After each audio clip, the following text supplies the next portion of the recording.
Så, tjena, assagya här med en ny video. Den här gången är det Nexpo och What happened to the Sodder children. Ingen aning om vad det är. Men det är alltid svinbra production value när det är från han. Så vi kör igång. Checkar fruktsallad. In the early hours of Christmas Eve 1945, a house fire broke out in Fayetteville, West Virginia, devastating. 1945, a house fire broke out in Fayetteville, West Virginia, devastating a family called the Sodders. Out of George and Jenny Sodder's 9 children, 5 were never seen again. You might expect that these missing kids had perished inside. However, reality isn't so simple. Their remains were never found. Their bodies unaccounted for. And it's like they up and vanished, leaving a multi-decade-long mystery lying in their wake.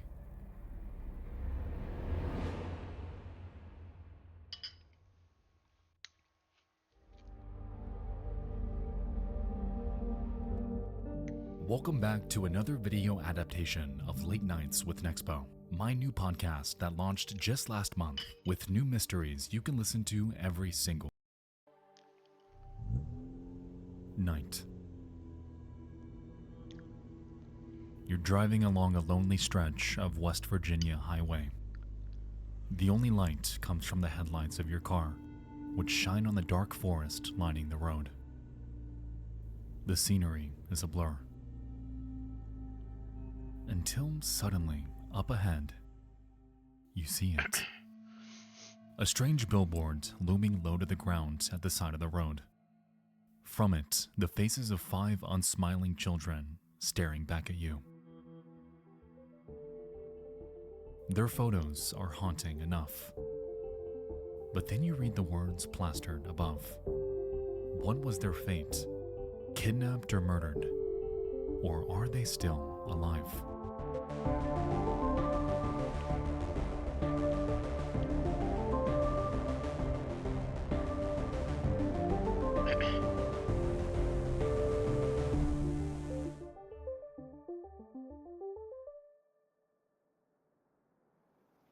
Christmas Eve, 1945. Just outside Fayetteville, West Virginia. Freezing temperatures make the trees creak and the river run still. But inside the Sodder family's house, it's warm. George and Jenny Sodder are there with 9 of their 10 children.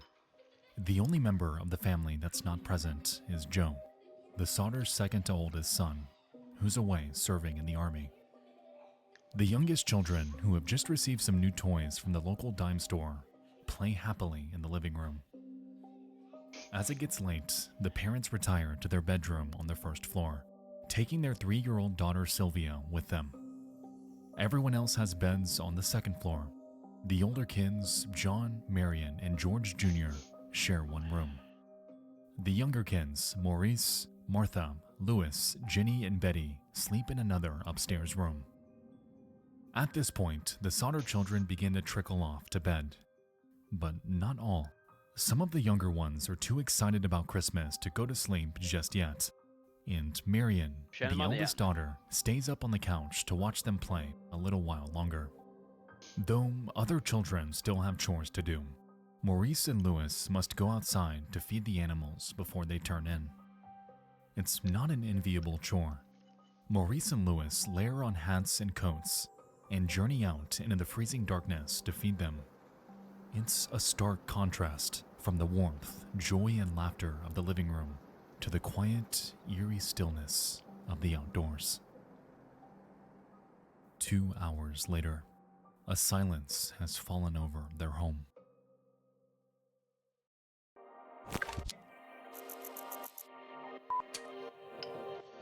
Det här är nya HP. And then, at 12:30 a.m., the phone rings. Jenny, the mother, awakens with a startle. She looks around her bedroom, orienting herself. George and little Sylvia are sleeping soundly next to her. She gets out of her warm bed, clutching her nightgown against the cold. Bewildered as to who could be calling at this hour, she exits her room and crosses to the table where the phone is. The lights, she notices, are still on. They should be turned off now that all the children are in bed, all save for Marion, who's fallen asleep on the living room couch. Ginny reaches the phone, grabs the receiver off the hook, and offers a blunt hello. But the voice on the other end doesn't introduce themselves. Instead, what Ginny hears is laughter. And it's not pleasant laughter either. It feels cruel, almost as though this caller is mocking her. Hur vet, And hur then vet man att suddenly, det här it stops. stämmer? The voice on the line finally speaks. It asks for a name. What's Someone your that doesn't favorite live there. scary movie? And so, Ginny informs them that they have the wrong number and hangs up. Unsettled, Ginny surveys the room around her. A number of unusual things pop out to her now. It's not just that the lights are all on. The curtains are wide open, too. And when Ginny walks to the front door, she finds it unlocked. She sighs. Her children know perfectly well how to lock up for the night. She considers waking Marion to chastise her, but thinks better of it. It's Christmas, after all. The kids were probably just excited and forgetful. Ginny locks the door herself and closes the curtains. Then she hurries back to the warmth of her bed and slowly drifts off to sleep. A strange noise comes from above. Ginny's eyes blink open. She sits up groggily, trying to get her bearings. It's still dark out. Now she hears a new noise overhead. A rolling sound, like something landed on the roof with a thud and rolled off. And then, Jag hörde tomten. silence. Ginny tells herself that it Tomten was med just an klapparna. animal. She tries to fall back asleep, but then an acrid scent hits her nostrils. Her eyes fly open. She's wide awake now. It's because she knows that smell. It's smoke. In an instant, Ginny's up and out of bed, hoisting little Sylvia into her arms and screaming for George to wake up. She sees smoke pouring into the bedroom from beneath the door. George, Ginny, and Sylvia burst out of their bedroom, and they're met with an apocalyptic scene. Their house is becoming engulfed in flames. They race to the telephone to call the fire department, only to discover, to their horror, that the phone line, which worked perfectly just a little while ago, is dead. Amidst the chaos, what springs to the front of Ginny's mind is a number: 9. 9 of her children are in the house right now. Only 2 of Ginny's children are accounted for at the moment.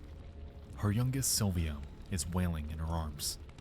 And nearby, her eldest daughter, Marion, has awakened on the first floor couch. Ginny locks her gaze on the staircase leading to the upstairs bedrooms. It's impassable. The heat coming from the upper floor is too intense. The smoke is too thick. And so, that makes it 7. 7 of Ginny's kids are trapped upstairs. Ginny screams up the staircase, her eyes stinging from the smoke. She keeps them open, though, praying to see her children. Finally, a figure emerges from the smoke and hurtles down the stairs. Another follows close behind. It's 2 of the oldest boys, John and George Jr., and their hair is singed from the flames.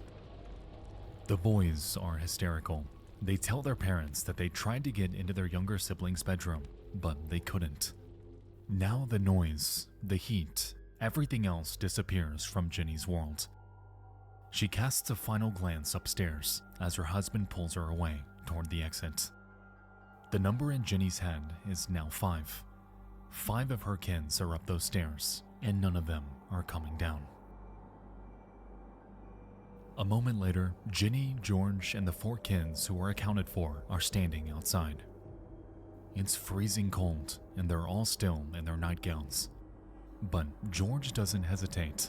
He races off to fetch the ladder they keep against the side of the house.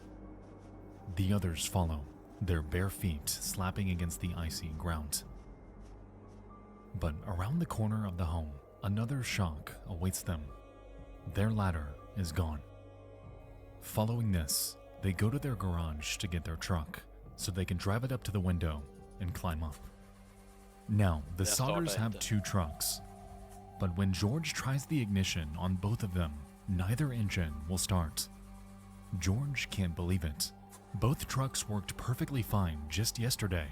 He bolts out of the garage, desperately searching for something, anything that might help. There's an old rain barrel near the home, and so George tries to throw some water into the flames, but it's no use. The water inside the barrel is frozen solid. Because of this, George is reduced to shouting the children's names over and over at the house. But in return, all he hears is the roar of the inferno. While the house continues to burn, the oldest daughter Marion dashes away down the dark, freezing road. The Sodders' phone doesn't work, but their neighbors just might. She's still barefoot, and there isn't another house for quite a while. At last, she arrives, and tears of relief flow down her cheeks as the neighbor lets her in and points her to their phone. Shaking from head to toe, Marion manages to place the call, but the operator doesn't respond. Marion is beside herself. This can't be happening. The neighbor grabs his coat and rushes for the door, informing her that he'll drive into town and alert the fire chief in person. Fayetteville's fire chief, F.J. Morris, is fast asleep when the Sodders' neighbor arrives. Once Morris gets filled in, he begins the process of alerting Fayetteville's other volunteer firefighters. Their department operates by using a phone tree, which means one calls the other, calls the other, calls the other. It's time-consuming, and it takes a while for all the volunteers to be notified, assemble at the firehouse, and then drive out to the Sodders' home. But even so, the emergency response to the fire feels less than urgent. The Sodders' home is only 2.5 miles from the firehouse, and yet the firefighters don't arrive on the scene until 7 hours later. Va? Det kan inte finnas Newcastle spelar borta. De vinner, tror du det? Ja, I don't know anything about football. I haven't got a clue. Men derbyt är du nästan säker på kryss. Det är jättekul att prata fotboll med Dave. Han kan allt. I never liked football. Rugby, now we're talking, that's a real sport. By this point, the sun is up and the house is gone. For hours, George and his family have helplessly watched the entire structure be reduced to ashes before their eyes, with their 5 children apparently trapped inside. There is no urgency from George or his family once the fire trucks finally pull up to the scene. There's no shouting or waving of arms. The time for that has long passed. For the past 7 hours, George has experienced more emotions than in the rest of his life combined. Complete terror, complete helplessness, rage at the firefighters' lackluster response, and finally, the horrific bitterness of losing 5 children before his very eyes. Now, on Christmas morning 1945, he's simply numb. The firefighters douse the smoldering wreckage with water. They search for the bodies of the missing children, but they can't find even a single bone. Fire Chief Morris says the fire must have incinerated them completely, and so he declares the children dead at the scene.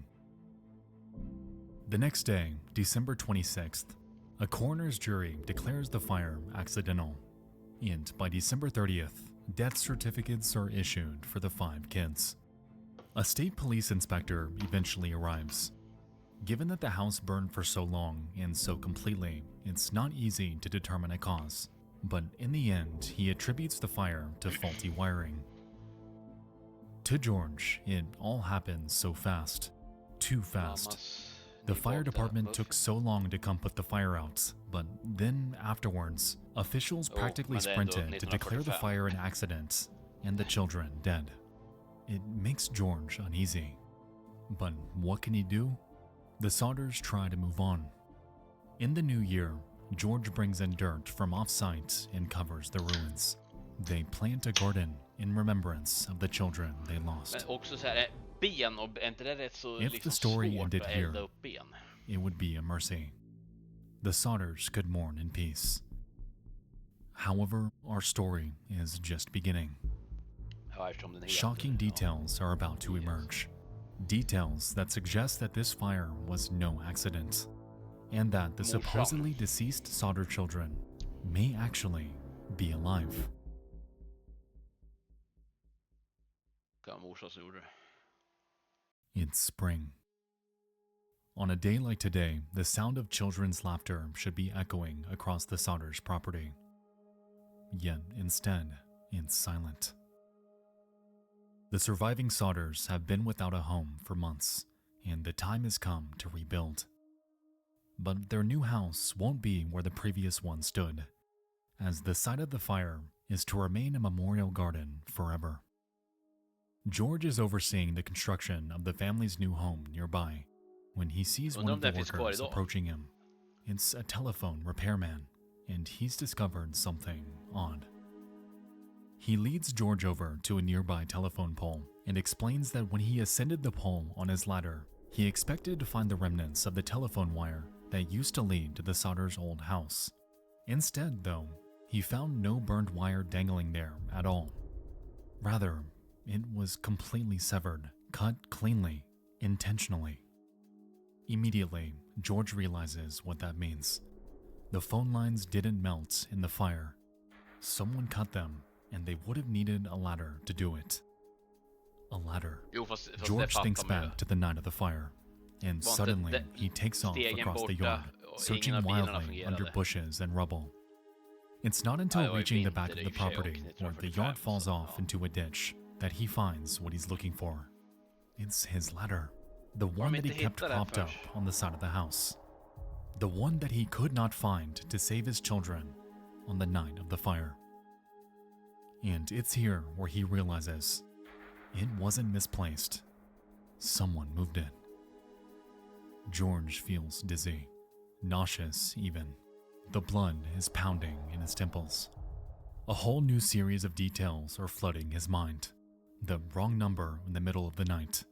The thump on the roof. His trucks that wouldn't start when he needed them most. And this is when it hits him. This fire may not have been an accident at all. George forces himself to breathe and tries to clear his head. He reminds himself that the investigators already determined the cause. It was faulty wiring. And yet, George can't bring himself to believe it. He was in the house when it happened. The investigators weren't. Now, a final memory comes back to George. When he emerged from his dark bedroom into the living room, it was bright. And not just because of the flames either. He's certain that the lights were still on. And if the lights in the house were on, it means the fire couldn't have been started by an electrical short. Otherwise, the house's power would have failed, and it would have been completely out. He rushes to tell Ginny, and she remembers it all the same way he does. In her recollection, the lights were definitely on when they came out of the bedroom. In her mind, she returns to the moment after she hung up the phone. She closed the curtains, she locked the door, but no, she didn't turn the lights off before going back to bed. Och så här när de berättar efter en sån här traumatisk händelse, känns det inte som att minne kan svikta som fan och man typ vill tro på någonting. Alltså hur legit så att säga är det här om de pratar efteråt. Jag vet inte hur lång tid det här är i och för sig, men left them on for her daughter. So if the house had electricity at the time, the lights should have been on, and they were. All at once, a realization rushes over them. Her eyes meet his, and the word on their lips, arson. At this point, there's no stopping it. George and Ginny's minds are running wild, considering every possibility.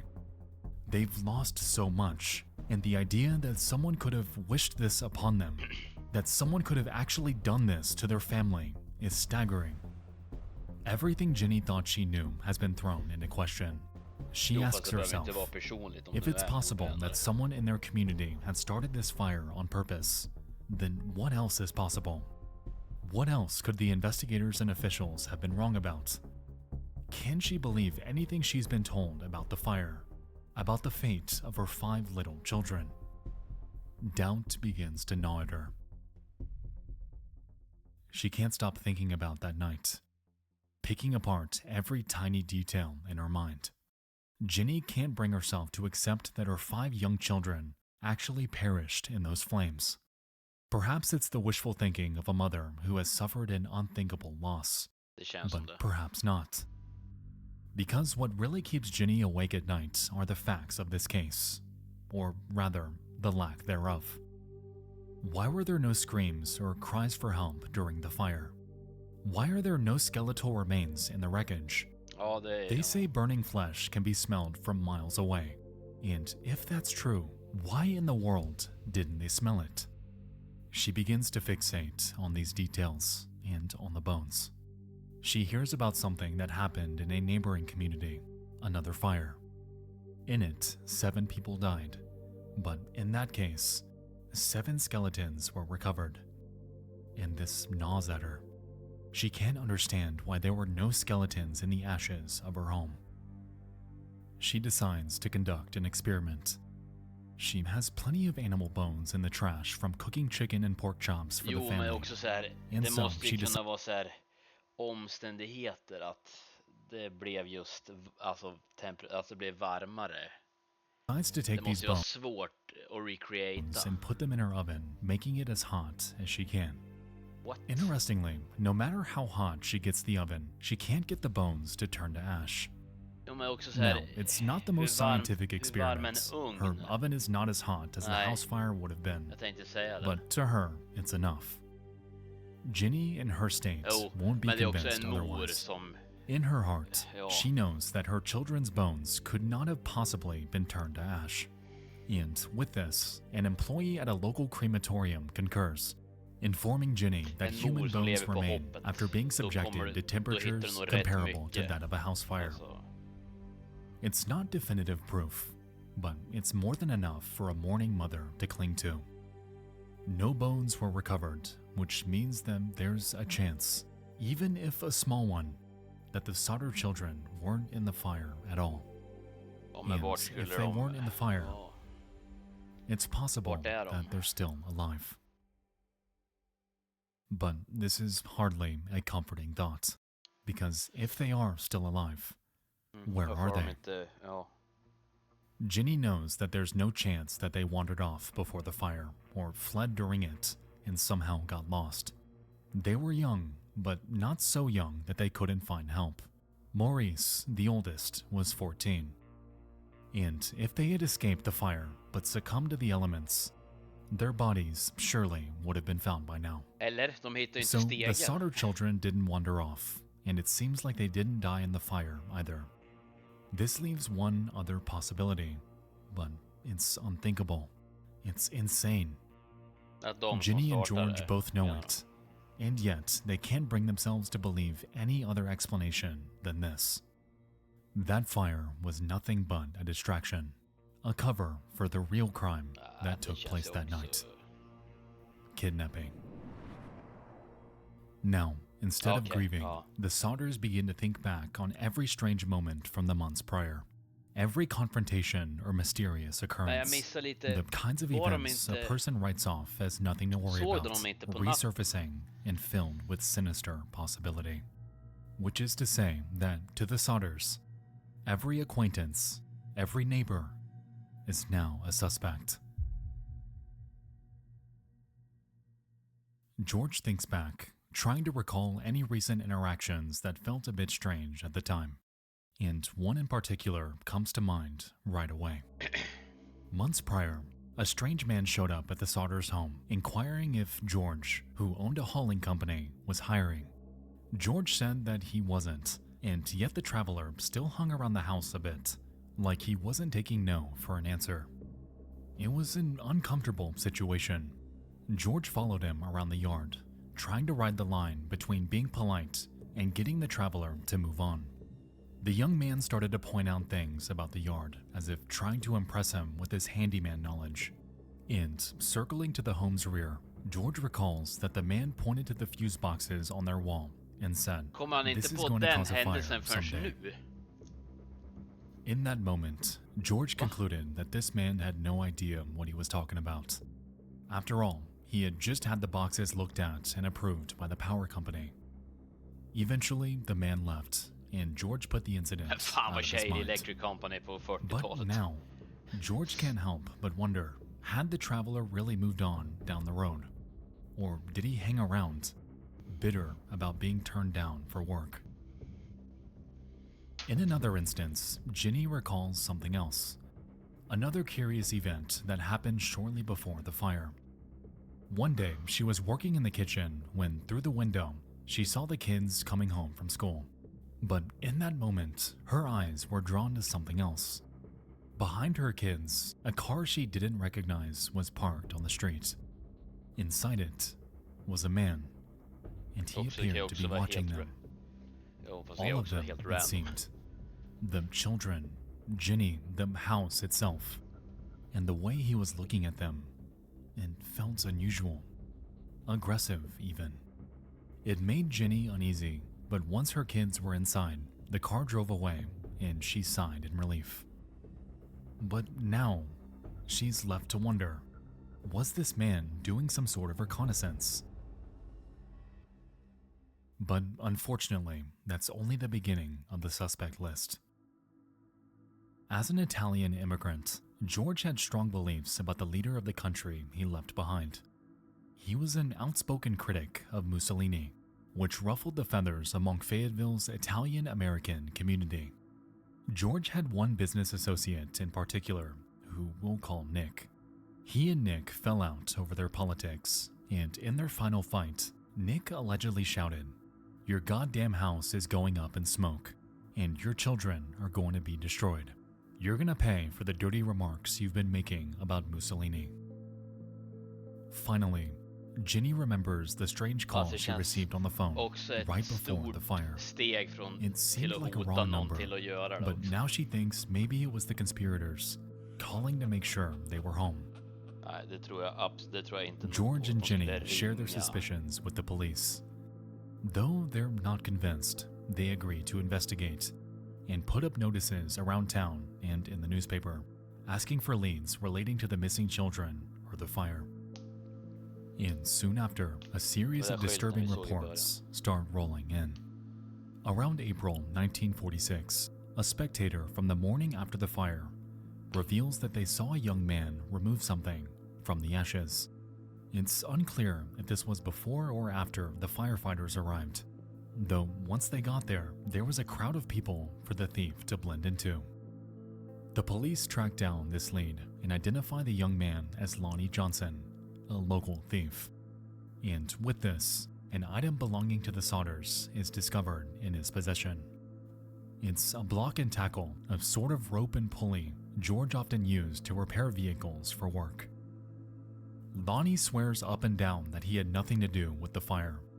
And yet, when pushed, he admits that not only did he steal this tool, but he was at the house the night before the fire. In a stunning revelation, Lonnie says that he took the ladder and that he used it to cut the phone line.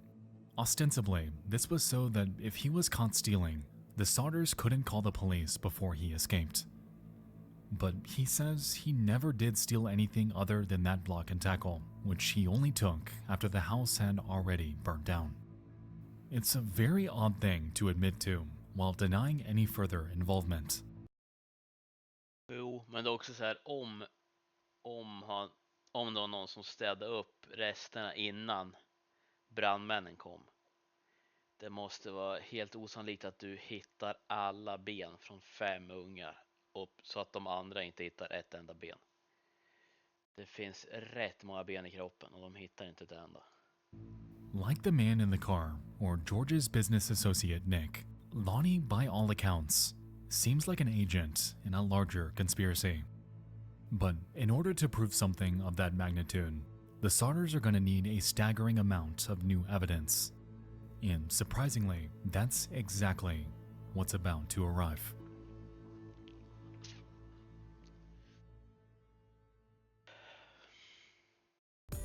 Wouldn't it be cool if building a website felt like working in your favorite design tool? With Framer, In 1946, an eyewitness comes forward to the police. The man is a bus driver. He claims that while driving past the Sodders' home during the Och så här vittne från ett halvår senare. Det känns så jäkla opålitligt alltså. No offense. night of the fire, he witnessed a person throwing, quote, balls of fire at the house. It's unclear why he didn't report this at the time. Perhaps he thought it was some sort of Christmas celebration or a controlled demolition. Or maybe he thought it was an act of violence and he just didn't want to get involved. But nevertheless, it's enough to compel the family to return to the scene of the fire to see if there's anything they might have missed. While the family's there, toddler Sylvia gets away from her mother.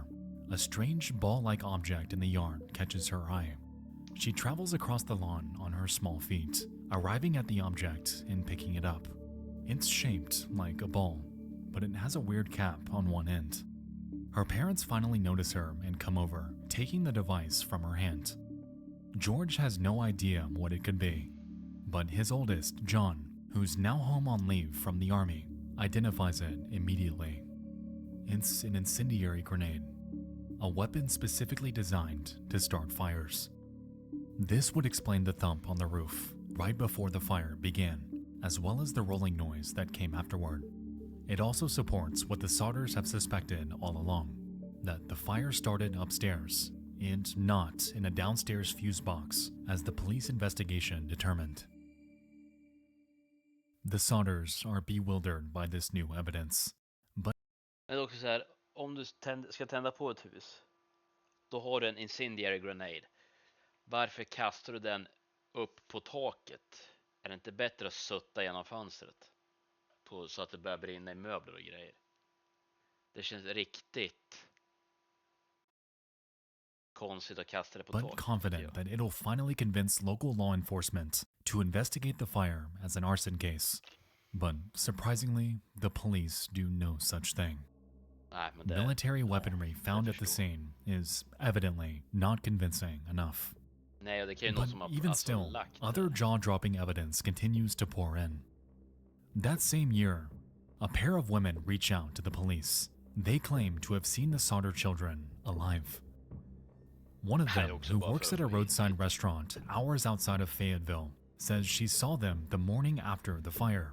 She served them breakfast and also noticed a car with Florida license plates parked outside. The other woman, who works at a hotel in Charleston, West Virginia, says she saw 4 of the 5 children check in around midnight a week or so after the fire, with a group of unfriendly adults who spoke Italian. When the Sodders learn of this, it sparks an array of conflicting emotions. There's joy because their kids might still be alive, but new horrors too. Det är bara fake det där. What if their kids were taken by fellow Italians as revenge for George's anti-Mussolini views? If that's true, the children could be back in Italy, thousands of miles beyond the reach of the police in West Virginia. By this point, the Sodders are beyond frustrated with the lack of results from law enforcement. For the past year, it's been one staggering revelation after another, yet the local police are behaving as though the faulty wiring explanation still holds water. The Sodders recognize that they must appeal to a higher authority, and so in 1947, they write to the FBI. They receive a response from FBI Director J. Edgar Hoover himself, but it Det isn't måste ju good vara news. nytt då. Hoover maintains that this case is a local matter, Det måste and that grundas the för då. FBI has no Nej, jurisdiction. 1908. Oh, But shit. even still, the Sodders refuse to be stonewalled. Ja, det blev And in FBI. 1947, they hire a private investigator to get to the bottom of it. As the PI questions various people around Fayetteville, he keeps hearing one particular rumor again and again. That Fire Chief Morris himself, the man responsible for responding to the fire, discovered a human organ in the ashes. It's a bizarre and potentially major revelation. On Christmas Day, the firefighters claimed that there was absolutely no trace of the children's bodies. But this rumor, conflictingly, implies that they did recover human remains and hid the evidence. Even stranger, it's been said that they placed the organ in a wooden dynamite box and buried it somewhere on the property. What? It's a strange story, and the PI doesn't quite know what to make of it, but he hears it from so many people that he's compelled to tell the Sodders about it. Right away, the family rushes back to the scene of the fire, and thereafter, they begin digging. It's painful to disturb the flowers they planted in honor of their lost children, but they'll do anything to learn more about what happened. And soon, sure enough, one of their shovels hits something. It's wooden, hollow. George, Ginny, and their surviving children gather around as the box is uncovered and hoisted to the surface. It's a dynamite box, just like their PI said it would be. Collectively, they hold their breath as the lid comes off, and inside, as promised, is an undeniable lump of dried and shriveled flesh. Resultingly, a local funeral director is brought in to examine the contents. But they're even more confused than the Sodders are, because it's not a human organ. Rather, it's beef, a beef liver to be exact. And even stranger, it's not even burnt. At their wits' end, the Sodders decide to confront Fire Chief Morris face to face. And once pushed, Morris makes an astonishing confession. Except, it's not a confession to some sinister conspiracy. Rather, he states that he was only trying to help, but made a mistake. Morris states that he's certain that the kids died in the fire, but watching the Sodder family desperately search for evidence to the contrary and destroying what was left of their own emotional well-being in the process was too much for him to bear. And so Morris says he did something very unorthodox. He got a hold of some beef liver, put it in the box, and buried it at the site. He then planted the rumors himself in the hopes that the Sodders might hear of it and dig up the box. From his strange, distorted point of view, he thought that this might be enough to get the Sodders to believe that their kids were truly dead. It's an odd scheme, one that doesn't seem likely to have ever worked. Nej, And det it skulle gets even vara stranger. mer When the Sodders go to retrieve the sugna på liver att from the hitta coroner, they sanningen. find that it's disappeared from his office. But even as this line of inquiry fails, another rises. The PI has one more lead to pursue, and it's perhaps the most promising. In 1947, the family's PI investigates one final lead in his search for the missing Sodder kids. He's curious about George's former business associate, Nick, who George fell out with over politics. The one who furiously made the bizarre claim about their house going up in smoke. George tells the PI that Nick was actually his employee at one time. They were close enough that when George needed a cosigner for an insurance policy on his home, Nick was willing to step in. However, they stopped talking after their fights over Mussolini. The PI secures a copy of the insurance policy, and shockingly, it's been updated since when George last saw it. As it turned out, Nick had increased the amount on George's home insurance by $250 right before the fire without telling George. It seems odd that such a move would even be possible without George's consent, but it does mean that, as a cosigner, Nick might have benefited if the entire Sodder family died in the fire. But that isn't even the most damning detail that the private investigator uncovers. As it turned out, Nick didn't just stand to benefit from the fire. He was actually a member of the coroner's jury that ultimately ruled the fire as an accident. Now, this fact is incredibly bizarre. A coroner's jury is made up of random citizens, like any jury, but their job is to look at the evidence presented in a mysterious death and determine if foul play was involved. Nick should not have been a part of this based upon his relationship to the family alone. Lite jäv, And kanske. on top of that, as someone who could have benefited from their deaths, he's an obvious suspect. And yet, he was on the very jury that could have recommended he be investigated. Armed with this information, the Sodders go to the local prosecuting attorney and demand that Nick be investigated. It would seem like they had a decent case, but to their horror, the attorney looks at the evidence, then back to them, and politely states, "I don't want to bring a case against people with whom I live and eat." The Sodders are bewildered by this response. They're certain they're the victims of arson. Their kids are either dead or kidnapped, and they have strong evidence suggesting who did it. On top of this, there's evidence suggesting that there was misconduct among the coroner's jury, and now the prosecutor is refusing to do his job. Is this man in on it? Is he a part of the pro-Mussolini elements in town that wanted to see his family burn? Has Nick paid him off? What secrets is this West Virginia community keeping from its own members? Allt det här bara för att han snackar skit om Mussolini och var motståndare till det. Viva la vita, viva la vita, as beautiful as... Är du redo för riktigt spännande deckare? Eller för nagelbitande thrillers? Years pass.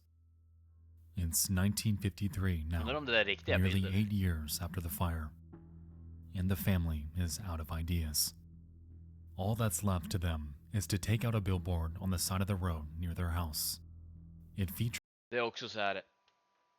Jo, jag vet, 5 gick bort. Men ändå så här 8 år senare. När ska de liksom inse att de kommer inte hitta dem? Ni har liksom 4 andra barn som lever. Det känns lite konstigt att säga kanske. Men liksom så här. Ska nu inte prion vara på dem ändå? Det är liksom, ni har inte förlorat alla barn. Sen säger jag inte att man inte kan sörja, för det kommer man göra resten av livet. Men liksom att någonstans inse att det här kommer till någonstans. Nu går vi vidare i livet. Vi är en fin familj med 4 underbara barn. features pictures of all 5 children. And it reads, what was their fate? Kidnapped, murdered, or are they still alive? With the $5,000 reward offered for information. Over the next decade, George and Jenny frequently receive letters in the mail from all over the country, with people claiming to have seen one of the children. They chase every lead, no matter how tenuous. $5,000 1953 var Once, George sees a picture in the newspaper of a little girl who lives in New York. He thinks she looks like one of his missing daughters, and so he goes all the way there and demands that her parents let him see her. Unsurprisingly, they refuse. Yet, in his mind, he believes that they could be the beneficiaries of the kidnapping. Också, eller så är det någon som But bara at the är same lik time, din unge. it's just as possible that they're frightened parents with no reason to let a strange Det är man också see their såhär, daughter. 8 år har gått. And Om ultimately, ungen he var has to 5, respect their det känns som wishes att man kan and return ändra, home. alltså. Det kan ju vara svårt Jenny att also pursues känna some igen. rather thin kan det leads vara. with a similar level of aggression. She recalls the woman's testimony from the roadside Om motel, du inte såg din the unge one that claimed to see the sista children gången taken hon var away 5 in a år och car sen nu with ser a du hon Florida är license 13. plate. As it turns out, Jenny has a brother who lives in Florida, and she gets it into her head to call him to see if he had anything to do with the alleged kidnapping. It's unclear why she would suspect this of her own brother, but she actually has the police produce records to prove that all of her brother's kids are his own. 1966. 21 years since the fire. Shit. By this point, the Sodders are searching for children who have, officially, been dead longer than they were alive. But the leads don't stop, Letar de so neither fortfarande? do they. That year, the family received a letter from a woman who writes that she overheard 2 men talking to each other, evidently claiming that they were Louis and Maurice Sodder. George det är travels to bara Texas to skitsnack. meet with them. However, the lead goes nowhere. Ja, åh A fan. year later, in Det är bara någon som hittar 1967, på.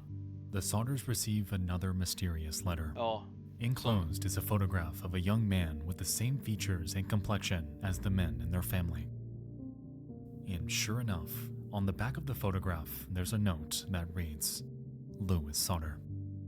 Ja, för det är ingen som kan But this skriva. letter eller? didn't come What? from Texas, it came from Kentucky. But without a return address, no means of contacting the sender. And so, the Sodders hire yet another PI to go to Kentucky Förstå vad- to find vad out what he can. Pengar. But once the PI travels to Kentucky, the family never hears from him again. Perhaps he was just a Ta con pengarna, man who tror took the Sodders' money Ja. and ran. Or maybe You it was got something it. darker. Regardless, his disappearance is a final gut punch, because that is where the trail runs cold for the very last time. So what happened? And so, we're left to grapple with the same questions that tortured the Sodders themselves. It is, of course, possible that the children simply died in the fire.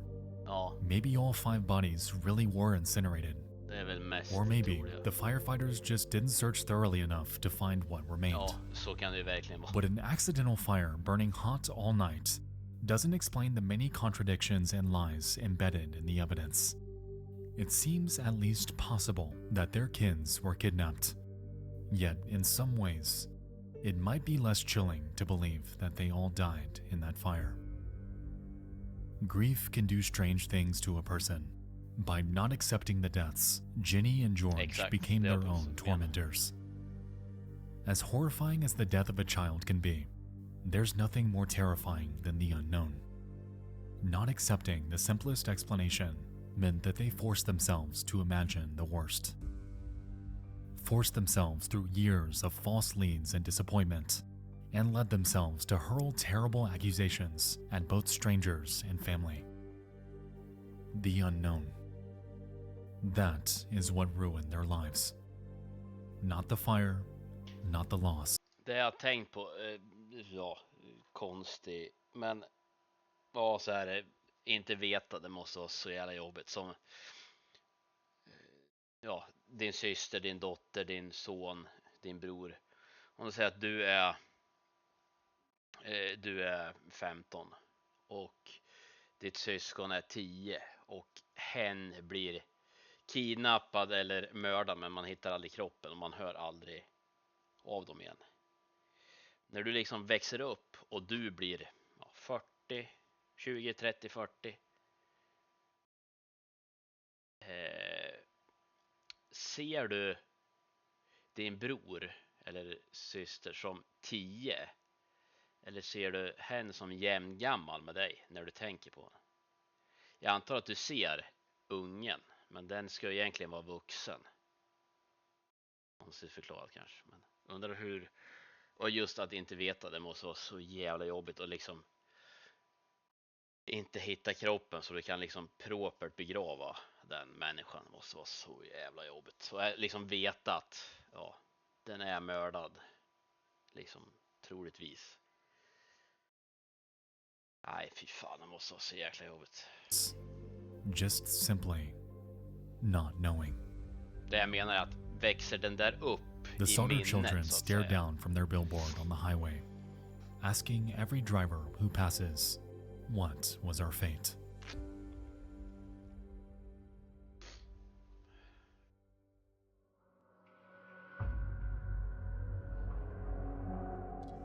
Thank you all so much. Riktigt bra video. Inte hans bästa, men sen var det väl. Men jag tror ju att, eller tror jag antar att de dog i branden. 7 hours for the fireman to arrive. Ja, det är också så här. Ja, hur bra var de på att leta efter ben? Cut telephone wires, stolen trucks, out of commission.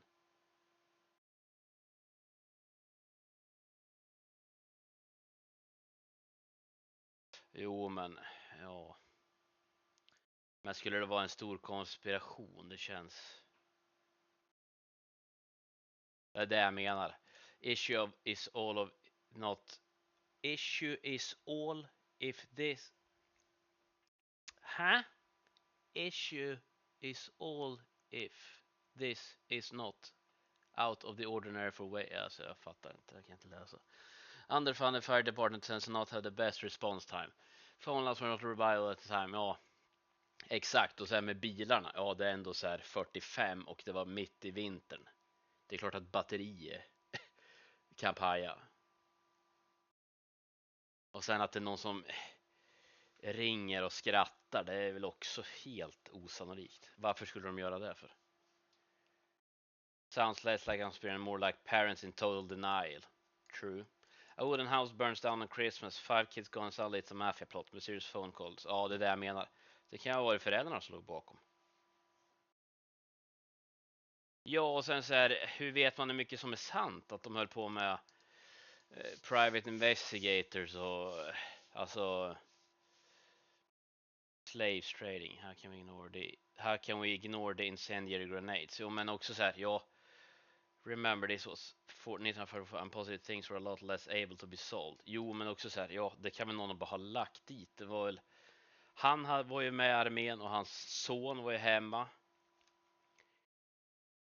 The simplest explanation is usually what it is. Ja, det är också sant. People falsely admit to crimes all the time, either out of pressure or for attention. Det här orkar inte läsa allt. Holy shit. The police rush in to declare it an accident, stubble and refuse to investigate even with morning evidence, fast mounting evidence. Organized crime. Ja. Exakt. I wouldn't say, but there's an equal possibility that it's sheer apathy and laziness. It wouldn't be uncharacteristic of cops. Det är också sant.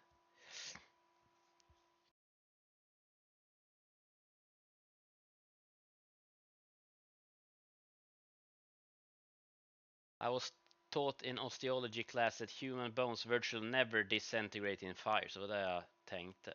Even the remains of small children, all 5 of them, since I found what I was taught. Jo.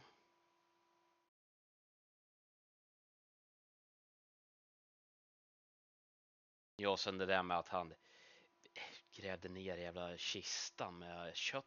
Vad i helvete. Fan, vad konstigt.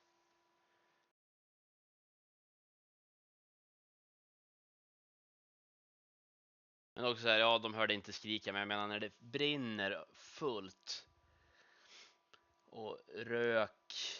Ja, det är klart, det kanske inte är det som jag tänker, att själva elden i sig låter väl, men det är klart att man skrik från 5 ungar hör man väl.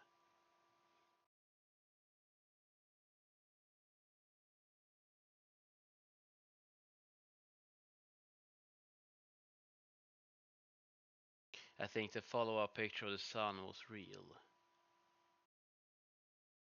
Whether it was the fire or something even darker, the pieces just don't add up. The lack of answer and strange handling of the case definitely feels like there's a cover-up going. Too many red flags to ignore. Ja, fast det känns också, ja.